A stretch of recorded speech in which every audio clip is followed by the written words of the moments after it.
saya melihat fakta-fakta sebelumnya kan tidak pernah ada ceritanya penegak hukum dari polisian melimpahkan ke jaksa perkara, bukan berkas perkara ya, melimpahkan penyidikan perkara. Kemudian KPK pun juga tidak pernah. Dia berkali-kali menangkap jaksa yang nakal. Jadi menurut saya ini ada bagian dari kompromi kedua institusi antara kepolisian dan kejaksaan.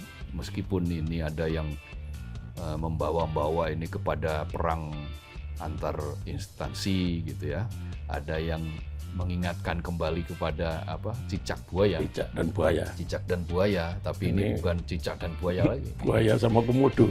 Komodo katanya. Banyak yang menyebut seperti itu, tetapi prinsipnya adalah publik harus diajak untuk ya pertama mensyukuri bahwa bongkar-bongkaran itu dalam konteks korupsi itu bagus kalau diawasi secara benar ya, dan jalannya transparan ya. Ini akan bisa membawa negeri ini kepada situasi yang lebih sehat. Pemerintahan ini akan lebih bersih. Pemerintahan ini akan bisa memutus mata rantai korupsi.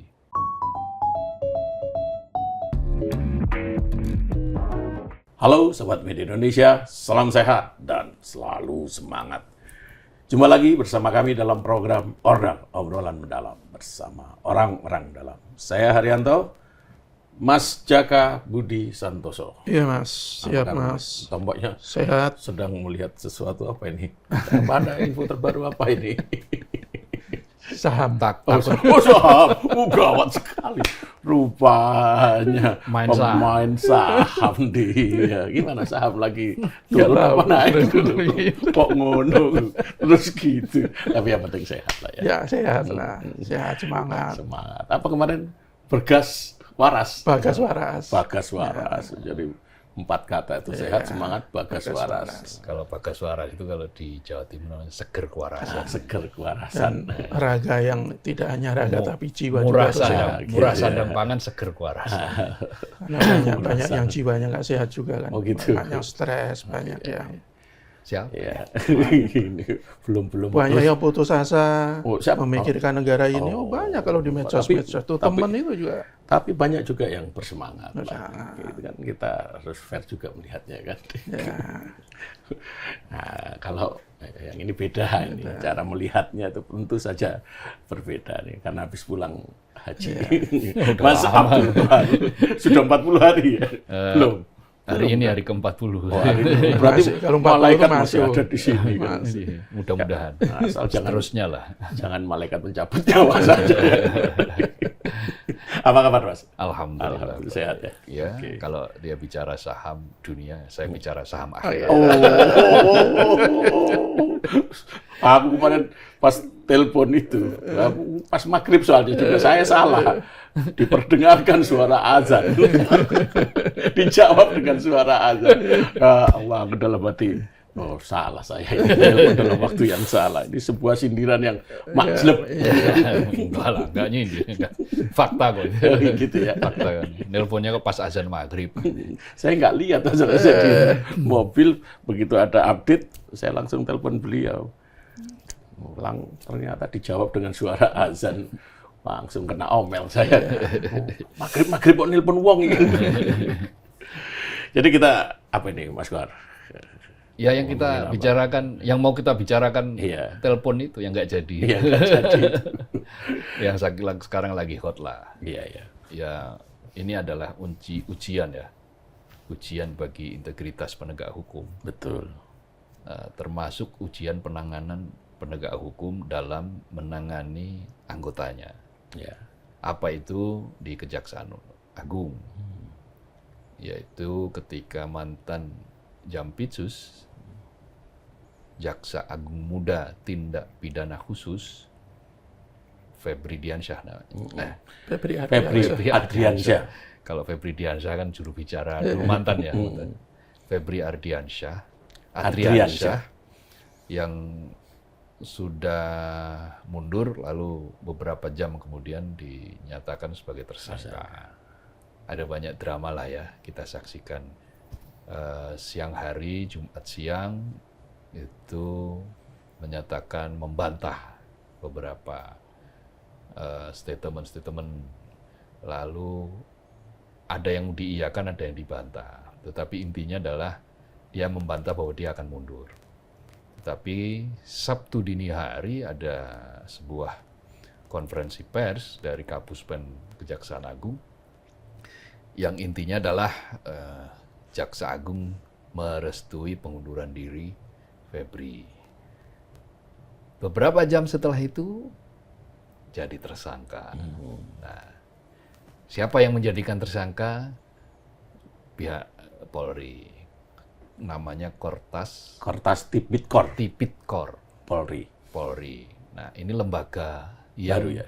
baru dibentuk Oktober 2024. Masanya Ini Pak adalah Jokowi ya? warisannya terakhir, ya. Warisan terakhir Pak Jokowi.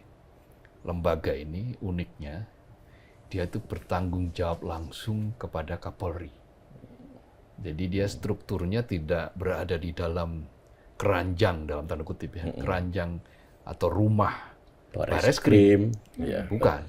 Tetapi Langsung. dia langsung lapornya ke Kapolri. Jadi kalau dikatakan bahwa ini adalah sebuah call yang sangat tinggi, ya tidak salah. Sebuah tindakan yang sangat spesifik, sangat khusus dari sebuah penegak hukum terhadap penegak hukum yang lain, tidak salah. Jadi yang menjerat ini adalah Kortas Tipikor yang menggeledah sekian banyak rumah lalu menemukan emas dengan Ya, barang bukti yang jumlah sangat fantastis lah ya. fantastis lah ya. Lalu ada ratusan miliar uang dalam kasus yang terkait dengan dugaan kasus korupsi di Asabri dan kemudian juga di Jiwasraya, Batubara, Jiwasraya, Batubara, Krakatau jadi Steel ya. termasuk Krakatau Steel juga. Nah, dan pasal yang dikenakan pun berlapis-lapis gitu, mengerikan lah pokoknya. Sampai kemudian pencucian uang dan seterusnya. Dan yang dijerat ini adalah seorang dengan posisi yang juga sangat-sangat strategis, sangat tinggi, yaitu Jampitsus. Jaksa Agung Muda Tindak Pidana Khusus itu semacam kayak ini core-nya lah, Jantungnya Kejaksaan Agung, jantungnya penindakan di Kejaksaan Agung. Dan selama ini jejaknya juga sangat panjang dalam penanganan korupsi ya, dalam Kan penindakan kita korupsi kan. menyaksikan tumpukan uang itu kan pada eranya Pak Febri ini. Febri. Tumpukan uang dijejer, Pamerkan, begitu, ya. dipamerkan dan sekarang menjadi tren kan. Ya. Dulu hanya KPK kan, KPK lalu kemudian Jaksa Agung, Kejaksaan Agung. Kalau kepolisian itu kan sudah lama juga melakukan menunjukkan barang bukti. Ada tren baru, OJK pun kemarin juga menunjukkan barang bukti itu dengan cara memamerkan gepokan uang gitu loh. Jadi saya kira ada positif, ada hal-hal yang masih patut kita pertanyakan. Dalam konteks tindakan ini tentu ya publik menyambut positif, meskipun ini ada yang membawa-bawa ini kepada perang antar instansi gitu ya, ada yang kira-kira mengingatkan kembali kepada cicak dan buaya, tapi ini bukan cicak dan buaya lagi. Buaya sama komodo. Buaya sama komodo katanya. Buaya malikator. Ya, banyak yang menyebut seperti itu. Tetapi prinsipnya adalah publik harus diajak untuk ya pertama mensyukuri. Saya kira mensyukuri itu gini, mensyukuri itu bahwa bongkar-bongkaran itu dalam konteks korupsi itu bagus. Artinya bagus, ini akan bisa kalau diawasi secara benar ya dan jalannya transparan ya. Ini akan bisa membawa negeri ini kepada situasi yang lebih sehat. Ya. Pemerintahan ini akan lebih bersih. Pemerintahan ini akan bisa memutus mata rantai korupsi. Itu kalau ya dengan syarat dan ketentuan berlaku. Tetapi kalau nanti ujung-ujungnya itu tindakannya mengecewakan publik, apalagi kan ini diserahkan ke Kejaksaan Agung. Dilimpahkan ke Kejaksaan Agung. Maka bila tidak dilakukan dengan secara transparan, bila yang muncul adalah perlindungan misalnya seperti itu, maka ini yang berbahaya justru. Ya. Ini akan mematahkan semangat publik, ini akan membuat publik semakin tidak percaya ada yang namanya pemberantasan korupsi di negeri ini. Nah ini bahayanya. Jadi ini kan pedang bermata dua lah. Di satu sisi itu positif, tapi di satu sisi ini bisa menjadi pertaruhan yang harganya sangat mahal. Karena itu ya ketika Komisi 3 DPR itu mencanangkan pengawasan, ya karena memang tugasnya DPR kan mengawasi. Maka ya kita bersyukur kan, kita alhamdulillah itu ada yang menjalankan fungsi-fungsi seperti itu dan layak kita apresiasi, layak kita dukung. Dan publik tentu saja juga mesti terus mengawasi ini, jangan sampai kemudian istilahnya kasus ini tiba-tiba masuk angin. Masuk angin. Gitu. Masuk angin udah dikerok.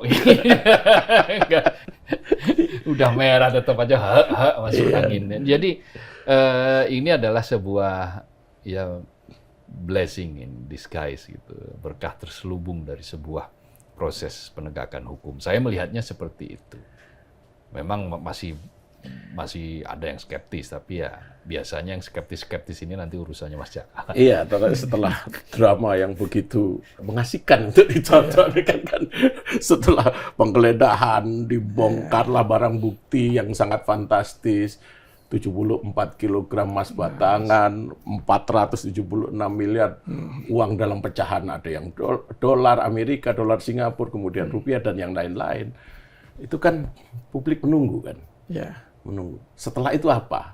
Setelah Febri Adriansyah ini mundur dari jabatannya sebagai Jampitsus, nah setelah itu kemana Febri? Kan beberapa hari ini tidak ada. Tetapi tadi Mas Jaka bilang ya, sedang umroh kan? Kalau di beberapa pemberitaan ya, tapi kan belum bisa dikonfirmasi karena kan ini sudah dicekal ya kalau nggak salah. Ya kalau udah dicekal, kalau betul sampai umroh ya, ya mudah-mudahan nggak. Bukan dicegah. Dicegah ke luar negeri. Ke luar negeri ya kan mestinya. Kalau memang dia sudah menjadi tersangka kan pasti dicegah ke luar negeri kan. Tetapi kalau dia umroh kan berarti ada sesuatu yang lain yang harus Ya tapi itu mesti dikonfirmasi lagi. Tapi setidaknya sampai sekarang tindak lanjut dari penersangkaan Febri itu belum ada kan. Setelah kasusnya itu dilimpahkan ke Kejaksaan Agung. Nah, ini kan perkara independensi lah. Nanti tadi Mas Kohar sudah sampaikan bahwa ya nanti kita tunggu seperti apa lah independensi dari Kejaksaan Agung dalam menyelesaikan kasus yang melibatkan mantan Jampitsus Febri Adriansyah ini gitu. Nah, kemudian ada lagi pertanyaan. Kemarin itu kan juga drama itu muncul ketika rumah Febri yang di Kramat Pela itu dijaga oleh sejumlah aparat TNI kan. Sementara rumahnya yang di Sentul yang tadinya tidak diakui oleh rumahnya awalnya kan ya, atau sudah mengakui ya? Sudah mengakui itu rumahnya dan barang bukti ditemukan banyak sekali di sana gitu kan. Itu kan menjadi hal-hal yang sampai sekarang masih ditunggu kelanjutannya oleh publik. Ya, ini menurut saya tadinya saya termasuk yang senang dengan penangkapan atau penggeledahan kasus ini, tetapi belakangan kok saya termasuk yang agak kecewa karena penanganan perkaranya kok tiba-tiba dilimpahkan ke kejaksaan. Padahal saya berharap, dan mungkin tidak hanya saya, banyak yang berpandangan sama, termasuk beberapa ahli hukum, dengan kasus Febri ini diharapkan akan saling bongkar. Karena dari pihak kepolisian akan terus mengungkap kasus-kasus yang melibatkan Febri Adriansyah. Karena kan diyakini kan tidak hanya sendirian nih. Karena kalau dilihat kita dari barang bukti yang ditemukan itu kan sangat fantastis. Uangnya hampir 500 miliar ya. 476 miliar. Ya, hampir 500 miliar. Kemudian emasnya itu 74 kilogram. Bahkan emas di Monas itu kalah. Emas di Monas itu 72 kilogram kalau tidak salah. Beda 2 kilo. Ya, jadi bayangkan satu orang di rumahnya menimbun emas yang melebihi berat emas Monas. Jadi mungkin hanya akan ada di Indonesia ketika seorang pejabat di rumahnya ada emas begitu banyak. Kita jadi kilas balik kalau dulu Jarod Fikar, mantan pejabat MH, Jarod Fikar, ya. di rumahnya, di kediamannya ditemukan hampir total 1 triliun. Ternyata kok bukan terakhir, masih ada lagi. Dan ini pejabat aktif. Dan kalau kita kaitkan dengan citra kejaksaan, saya pikir ini akan menjadi pukulan yang sangat serius. Ya, karena yang mengungkap Jarod Fikar itu dulu Kejaksaan Agung. Iya. Bahkan dalam beberapa yang sekarang beredar lagi itu, katanya Febri ini kan mengatakan anak buahnya sampai kebingungan, kok ada uang begitu banyak berserakan di sebuah rumah kan. Nggak taunya sekarang di kediaman juga begitu banyak uang dan emas. Jadi citra Kejaksaan Agung saya pikir akan terganggu, karena kalau kita lihat dalam beberapa tahun terakhir itu kan tingkat kepercayaan publik terhadap kejaksaan itu kan melejit. Bahkan terakhir itu 2026, survei terakhir itu yang dilakukan oleh Indikator kalau tidak salah, itu sampai tembus 80%. Dia mengalahkan KPK, mengalahkan kepolisian, mengalahkan kehakiman. Pokoknya moncer sekali lah. Dan harus kita katakan itu salah satunya berkat Febri Diansyah kan.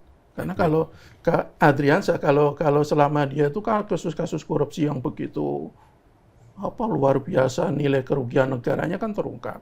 Ada Jiwasraya, ada Asabri, tata kelola minyak mentah, goreng, ada timah yang sampai 300 triliun, kemudian juga Krakatau Steel, dan ya tadinya rakyat sangat berharap bahwa ini mungkin awal yang bagus untuk betul-betul memberantas korupsi, tetapi dengan tersangkakannya Febri, kemudian ditemukannya barang bukti yang begitu luar biasa jumlahnya, ya saya pikir publik akan kembali kecewa berat lah dengan apa yang terjadi belakangan ini. Lebih kecewa lagi ketika pengungkapan prosesnya nanti kok ada tanda-tanda akan meragukan bahwa kasus ini bisa diungkap secara tuntas.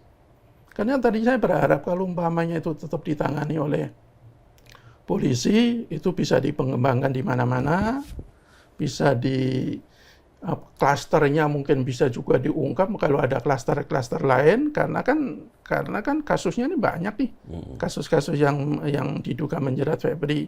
Kemudian juga mungkin juga bisa menyentuh aparat di Kejaksaan Agung lainnya. Kemudian Kejaksaan Agung juga begitu bersemangat untuk mengungkap kasus-kasus korupsi yang melibatkan penegak hukum lain. Karena kalau kita lihat belakangan, coba ketika kasus ini terungkap, kan Kejaksaan Agung langsung memberikan semacam instruksi kepada seluruh kejaksaan di daerah untuk melakukan pendataan SPPG di semua daerah, termasuk yang dimiliki oleh Polri. Polri pun belum apa-apa sudah ancang-ancang. Dia hanya bisa menghadiri pemeriksaan kalau ada pendampingan dari bantuan hukum dan hanya bisa dilaksanakan di Polres dan segala macam syarat-syarat yang menurut saya menunjukkan bahwa rivalitas antara kedua institusi penegakan hukum ini cukup sengit. Dan tadinya saya berharap semuanya akan buka-bukaan, tapi ya kalau setelah dilimpahkan ke kejaksaan kok saya ragu. Karena ada istilah itu kan, jeruk makan jeruk. Dan kalau kita berkaca pengalaman sebelumnya, mungkin kita bisa berkaca dari kasus Pinangki Malasari ya, Sirna Malasari.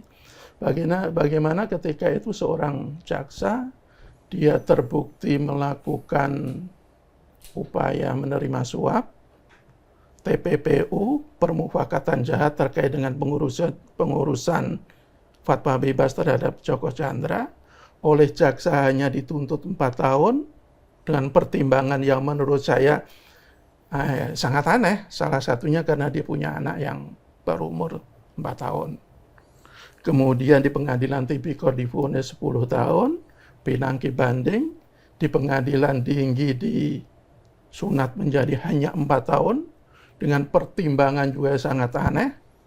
Salah satunya tadi punya anak umur 4 tahun, kemudian Pinangki itu karena seorang perempuan yang harus dilindungi, yang harus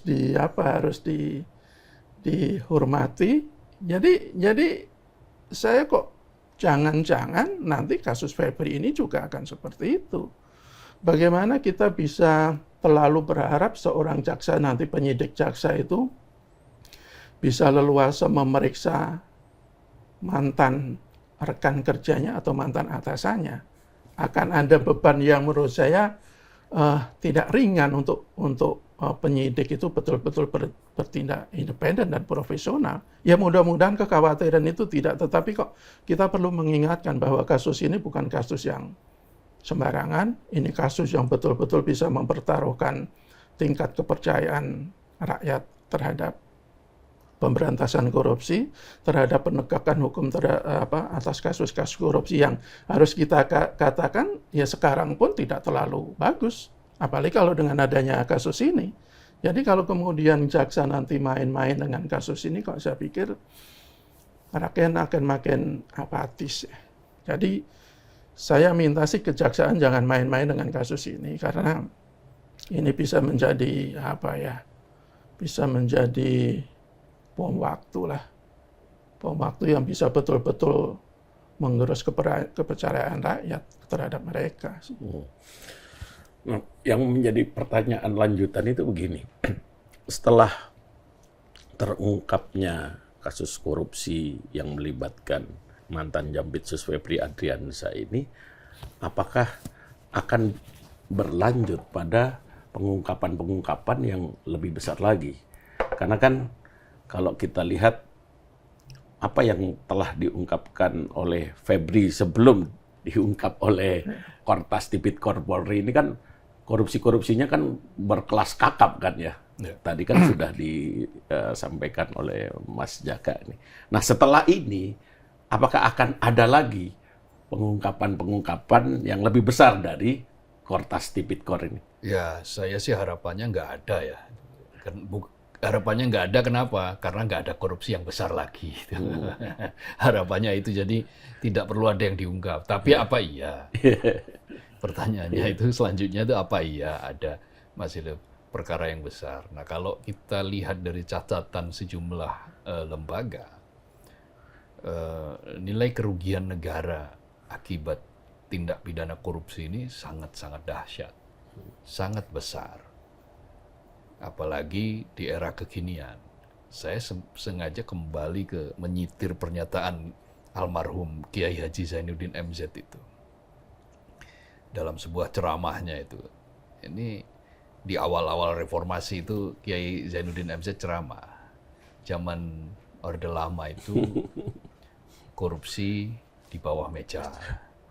Pada zaman Orde Baru korupsi di atas meja. Nah sekarang sak meja-mejanya dikorupsi. itu pernyataan Kiai Haji Zainuddin MZ. Artinya tingkat keberanian melakukan korupsi itu sudah semakin hari semakin mencolok. Jadi kalau pertanyaannya tadi apakah akan ada kasus-kasus lain yang diungkap yang skalanya lebih besar lagi ya? Harusnya kalau memang terjadi ya harus ada, karena ini momentum. Jadi kemampuan dalam menciptakan momentum itu harus. Tindakan itu butuh momentum, gerakan itu butuh momentum. Kita ini sudah terlalu lama berada dalam sebuah siklus ya, siklus yang seperti kayak korupsi itu seperti kayak bertunas gitu loh, tindak pidana korupsi itu. Jadi hari ini mati, besok tumbuh lagi tunas-tunas baru korupsi dengan berbagai macam kecanggihan-kecanggihannya. Ada yang merepetisi gaya-gaya lama, tetapi ada yang memproduksi model-model baru. Ada yang menggunakan simbol-simbol, bahkan simbol-simbol yang suci pun sudah didegradasi menjadi simbol-simbol korupsi. Ada yang mengatakan uang assalamualaikum, padahal itu uang suap gitu.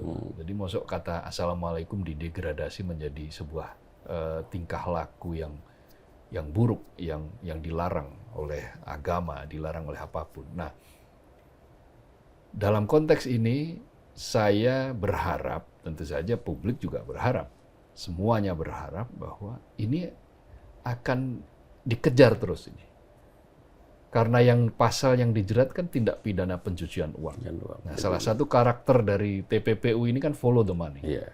Nah, ketika follow the money itu maka dia akan dikejar sampai di ujung. Ini uang ini kemana mengalirnya? Uang ini sampai batas mana? Kenapa dengan dikejar sampai di ujung? Karena memang perintah undang-undang seperti itu. Undang-undang tindak pidana pencucian uang apabila dia kemudian diterapkan secara benar, maka ini akan ada banyak pihak yang terjerat. Makanya saya bilang di awal tadi itu bahwa ini adalah pedang bermata dua. Maka harapan publik tentu kejaksaan menggunakan pedang yang tajam untuk mengungkap semuanya. Karena ini adalah momentum kepercayaan. Salah menggunakan pedang maka hilang kepercayaan, kan gitu. Tapi benar menggunakan pedang, maka akan bangkit kepercayaan. Jadi, ini karena yang menjadi objek itu adalah seorang dengan level paling tinggi, yaitu Jampitsus. Dia hanya sedikit di bawah Kejaksaan Agung lah. Gitu. Di bawah Jaksa Agung. Tapi dia berada di dalam ujung tombak dalam proses. Marwahnya Kejaksaan Agung itu kan ini. Terutama di Jampitsus. Maka jangan salah dalam menggunakan pedang. Jadi pengungkapan berikutnya, kemudian siapa yang harus dijerat, itu semua sudah ikuti saja sesuai dengan perintah undang-undang. Perintah undang-undang mengatakan ya ini tindak pidana pencucian uang.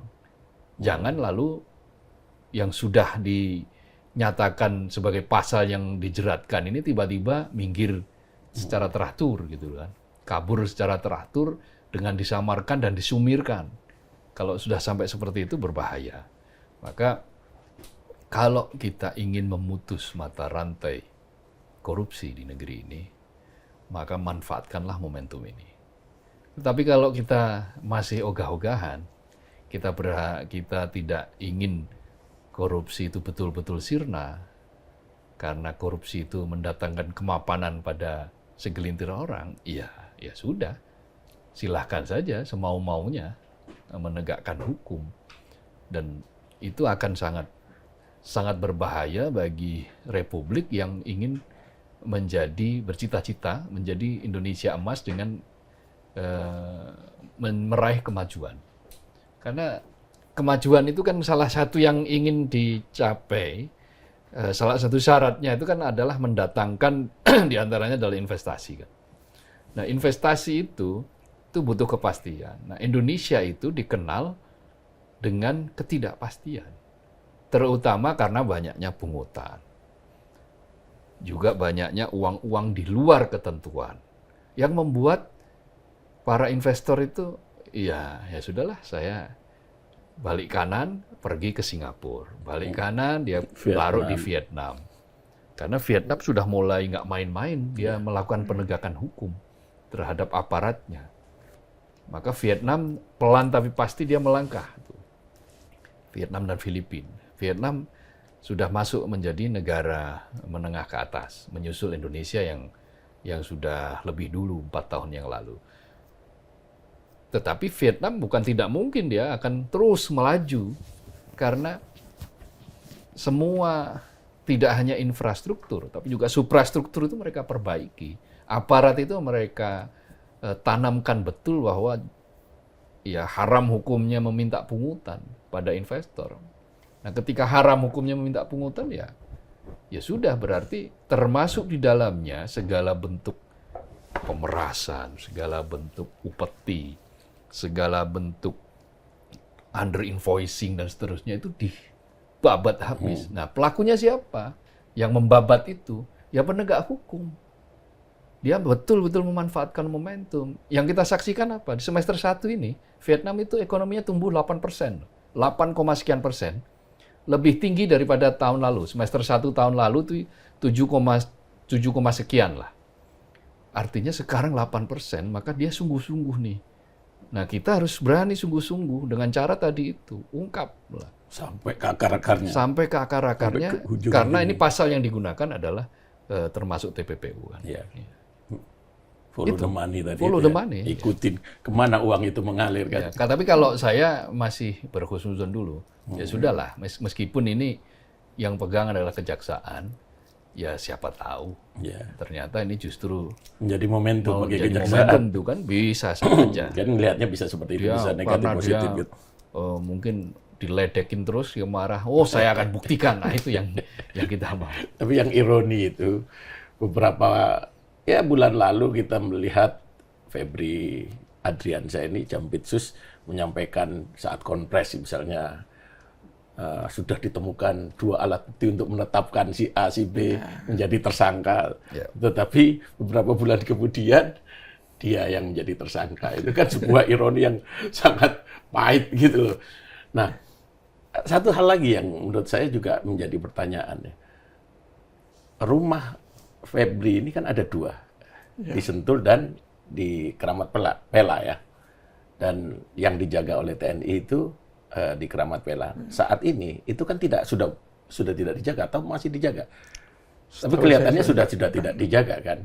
Karena yang bersangkutan sudah ditetapkan sebagai tersangka. Nah, mengapa rumah itu tidak digeledah oleh Kortas Tipikor Polri? Nah, kemudian waktu penggeledahan di rumah Febri ini kan ditemukan barang bukti yang sangat fantastis. Sampai sekarang belum dideklar uang itu milik siapa, meskipun itu ditemukan di rumah Febri. Nah, kira-kira uang itu punya siapa itu?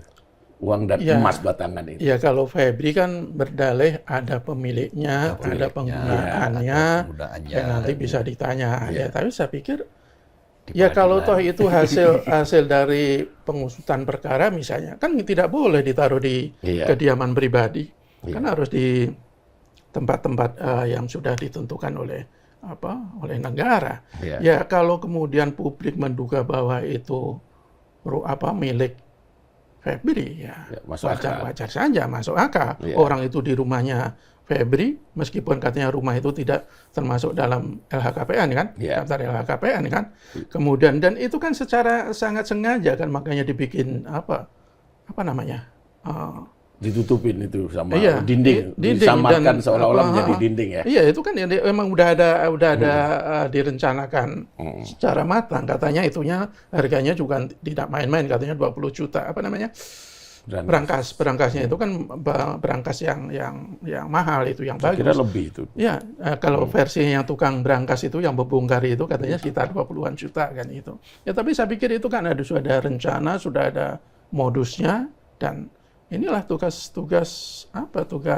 kejaksaan sekarang untuk betul-betul membongkar kasus ini secara terang benderang. Dan sekali lagi ya mudah-mudahan tadi kalau Mas Kohar masih punya pesimisme, masih punya harapan, ya kalau saya masih optimisme. Masih optimisme. Ya pesimisme. Saya yang agak pesimis.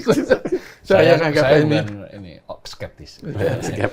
Kalau saya kok agak ya itu sekali lagi ya nanti kejaksaan yang, tapi sekali lagi lah kalau saya melihat fakta-fakta sebelumnya kan tidak pernah ada ceritanya penegak hukum dari polisian melimpahkan ke jaksa perkara, bukan berkas perkara ya, melimpahkan penyidikan perkara. Kemudian KPK juga tidak pernah, dia berkali-kali menangkap jaksa yang nakal, termasuk Kejaksaan Tinggi di Jawa Barat beberapa waktu lalu, tidak pernah dilimpahkan penanganannya ke kejaksaan. Jadi menurut saya ini ada bagian dari kompromi kedua institusi antara kepolisian dan kejaksaan. Kompromi apa ya tentu saja ya yang ujung-ujungnya kok menurut saya akan merugikan upaya untuk membongkar habis perkara ini. Jadi ya pertama kita apresiasi lah apa yang dilakukan oleh Kortas Tipikor Polri yang sudah melakukan penegakan hukum. Kalau tadi Mas Sar tanya kenapa yang di Keramat Pela tidak Keramat Pela tidak digeledah. Kalau penggeledahan yang dilakukan oleh penegakan hukum itu kan didasarkan atas informasi yang betul-betul akurat. Mungkin informasi awalnya ya barang bukti itu adanya di di sana Sentul. Sentul dan di Cafe The Clan. The Clan ya di Cipete. Kalau Keramat Film bisa jadi ada, cuman karena sudah keburu dijaga oleh aparat TNI, meskipun dari TNI menyebut tidak ada pengerahan, bisa jadi ini oknum kalau begitu kan, ya mungkin untuk menghindari gesekan atau segala macam, ya, Kortas tidak melakukan itu. Tapi saya pikir kalau soal bukti sih sudah lebih dari cukup lah ya, apa yang ditemukan di Cafe The Clan sama di Sentul. Jadi tinggal nanti kejaksaan untuk betul-betul mendalami. Tapi pertanyaan juga begini, sudah ditemukan alat bukti yang begitu banyak, kenapa Febri juga tidak ditahan? Iya, itu dia. Kenapa Febri juga belum pernah diperiksa sebagai tersangka? Belum apa-apa sudah dilimpahkan ke kejaksaan. Nah, ini pertanyaan-pertanyaan yang menurut saya harus betul-betul dijawab oleh penegak hukum. Caranya bagaimana? Ya kejaksaan harus betul-betul serius menangani persoalan ini. Harus betul-betul paling tidak terlalu mengecewakan harapan publik. Kalau umpamanya nanti Febri itu memang terbukti bersalah, ya jerat dengan pasal yang paling berat. Bahkan kalau dari anggota DPR itu kalau perlu dengan hukuman mati. Karena ini apa yang dia lakukan itu sudah betul-betul keterlaluan, sangat memprihatinkan. Kalau kemudian nanti penanganannya seperti Jaksa Pinangki misalnya, ya kita bisa berharap apalagi kepada mereka ketika kepada orang non kejaksaan tegas, semuanya dibongkar, semuanya diusut, semuanya diungkap, semuanya dijerat dengan pasal-pasal yang memberatkan. Tetapi kalau kemudian nanti kepada Febri yang mantan Jampitsus itu hanya pasal-pasal seadanya, ya jangan salahkan kalau rakyat akhirnya betul-betul tidak percaya kepada kejaksaan. Jadi kejaksaan itu kan kenapa dulu ada KPK, itu kan salah satunya kan kinerja kejaksaan dan Polri itu kan belum maksimal dalam memberantas korupsi. Nah, belakangan kan sudah mulai ada upaya kebangkitan dari kejaksaan untuk betul-betul mengoptimalkan salah satu tugasnya dalam memberantaskan korupsi. Tapi kalau kemudian diakhiri dengan cara-cara yang seperti ini kok semuanya kayaknya semua prestasi itu hilang begitu saja ya. Jadi malah publik semakin nggak habis pikir. Kalau orang pejabat yang kelihatan begitu garang memberantas korupsi ya ternyata diduga melakukan korupsi dengan jumlah alat bukti yang begitu luar biasa, ya apakah masih ada yang perlu dipercaya dari para penegak hukum? Ini berbahaya loh pandangan-pandangan seperti ini. Dan saya pikir ini tidak cukup dengan Jaksa Agung, tidak cukup dengan Kapolri. Saya pikir Presiden harus memberikan perhatian super serius terhadap kasus ini.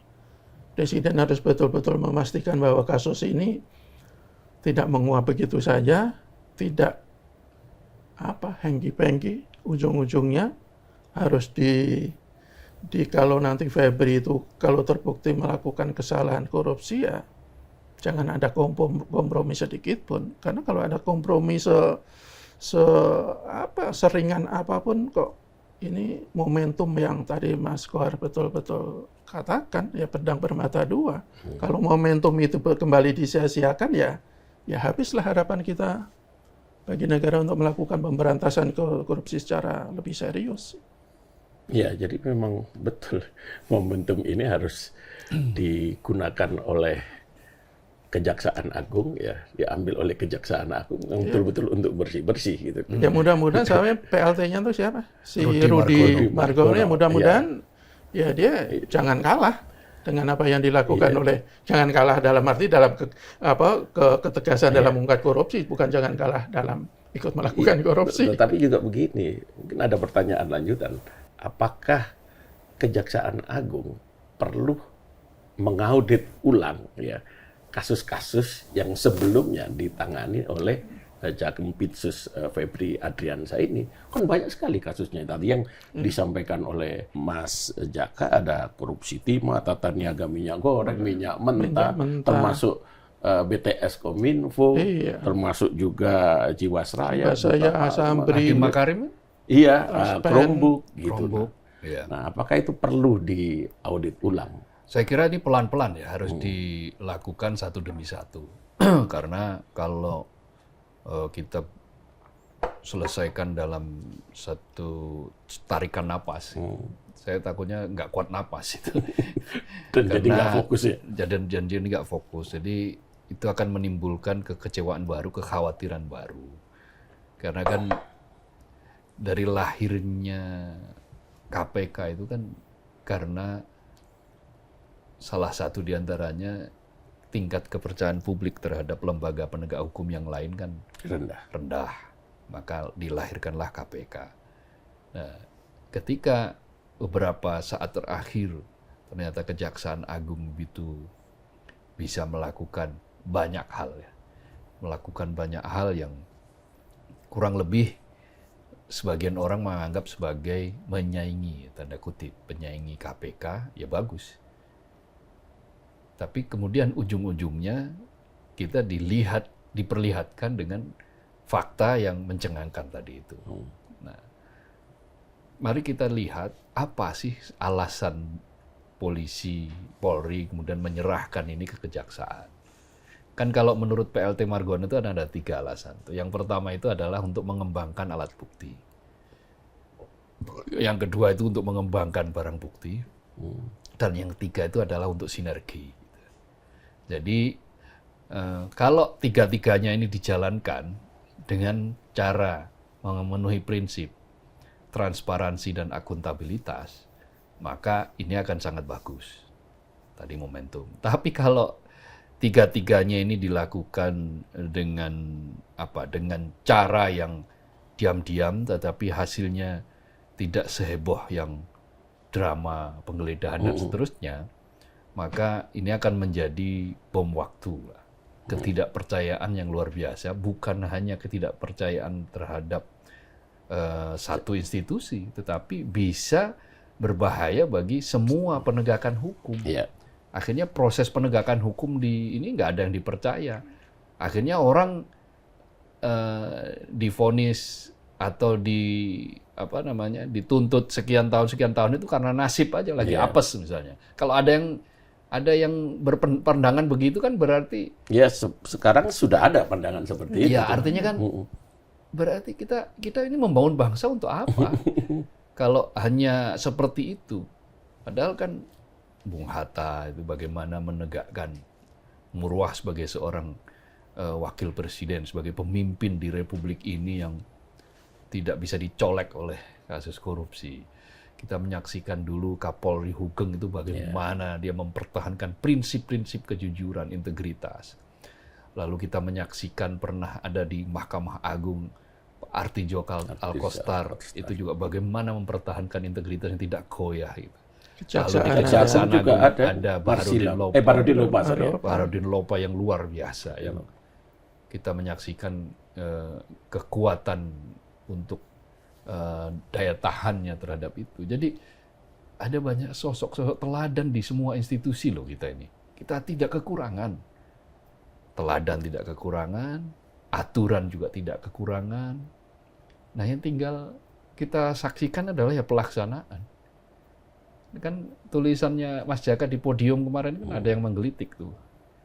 Sebetulnya itu tulisan-tulisan pengulangan-pengulangan. Tapi apa yang kita lakukan kan hanya pengulangan-pengulangan kan karena korupsi juga begitu-begitu terus. Bagaimana publik mendewa-dewakan orang yang baru bebas dari penjara karena korupsi. Berarti koruptor kan dia. Ya, mereka masih disambut dengan gegap gempita. Lalu ada beberapa berebut salaman. Jadi ini yang salah apa? Ini apa yang ada yang salah dengan negeri ini ketika orang mempertahankan integritas itu dianggap sebagai sebuah halah, itu kan hanya ada di dalam dongeng. Padahal faktanya ada. Kita menemukan pada yang tadi seperti sosok-sosok yang saya sebutkan tadi. Tapi begitu kita menghadapi momentum yang mestinya itu bisa digunakan, kita tidak manfaatkan momentum seperti itu. Mumpung ini lagi Piala Dunia. Argentina itu kalah 2-0 hingga menit ke 70 sekian. ya. Tapi dia melakukan remontada, melakukan pembalikan. Dan akhirnya menang 3-2 atas Mesir. Lepas dari sebagian orang mengatakan ada kontroversi dan seterusnya. Tetapi setidak-tidaknya bahwa apa yang dilakukan oleh Lionel Messi dan kawan-kawan itu kan memanfaatkan momentum. Ya. Momentumnya sangat singkat loh. Dari 77 ke katakanlah 90 plus 7, 97. Itu hanya 20 menit. Bisa 20 menit membalikkan keadaan dan akhirnya menang. Banyak hal seperti itu. Spanyol melawan Portugal. Ya. Ketika Mikel Merino yang tinggal beberapa menit pertandingan itu sepertinya mau berlanjut ke babak perpanjangan waktu. Tapi tiba-tiba masuklah seorang Mikel Merino, pemain Arsenal, yang kemudian menciptakan gol. Yang membuat semuanya runtuh dan akhirnya membuat Cristiano Ronaldo angkat koper kan. Gitu. Yang angkat koper naik motor. Karena udah jemput Haaland. Karena Haaland udah siapin jemput koper. Haaland. Dan enggak, ini semuanya adalah bagaimana sih sebetulnya menghayati, memaknai sebuah momentum. Iya.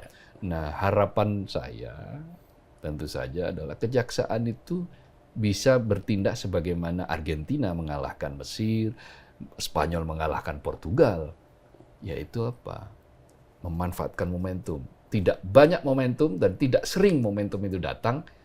Ketika dia datang, manfaatkanlah sebaik-baiknya. Gitu. Nah, kira-kira kejaksaan bakal memanfaatkan momentum ini kan? Kalau harapan sih ya. Cuman kalau ditanya apakah mereka akan betul-betul mengungkap tuntas dan menindak tegas kasus ini, kok saya masih perlu waktu untuk mereka membuktikan.